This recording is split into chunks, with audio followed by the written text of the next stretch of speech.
فرمانداری گشتی یین قصده مظلوم عبدی ده درباره سردان الباشوری کردستانی و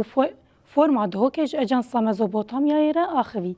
مظلوم عبدیانی زمان کوان پیواجویا آواکرنا سوریانو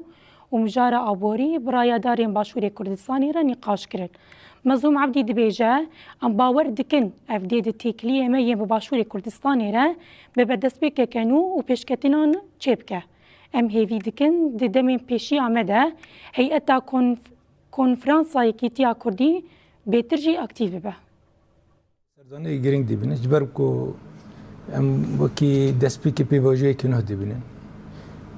وصل بدم میل دهو که و د فرم که برنگی دا آمده بون البته یعنی جبون باکر رجلات سوری یعنی گرینگ بو و ام بارد کن و یعنی جبر واجی پیشکتینه دا تکیله مو هم باشور دا حکومت حریم کردستان دا و به دست پیکی کی نه و پیشکتینه نه و ورن چه کرن پیشوازی گرم بو بگشتی جی دری سمال کا بیتر yani em dibinin ku yani deva pevajoya avakarna nehjiz Suriye mjari ni aburi da mjarin istismarata da hani yatırma da deve ku roleki ev hebe doreki giring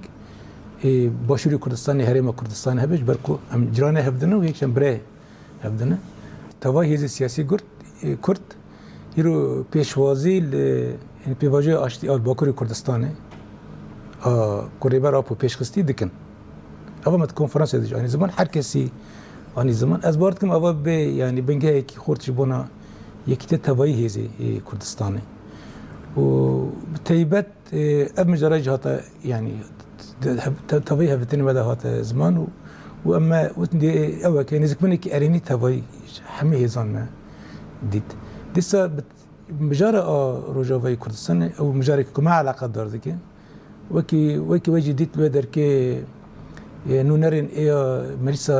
مريسا كردي سوريجي لودر كي هبون أو نج آمده بون فرصت شبك أمونا رجي يعني باخ بن سربا مجارين چاوا کو امکان بن پیواجوی یکتیل روجاوا دا خورتر دا پیش تابدن جبانا کو توایی کردان تمثیل بکی کرد روجاوا تمثیل بکی ده چه هندر دا چی دروا اول ام سر به مطابقن یعنی سر به اخافتن هات میکردن و مج يعني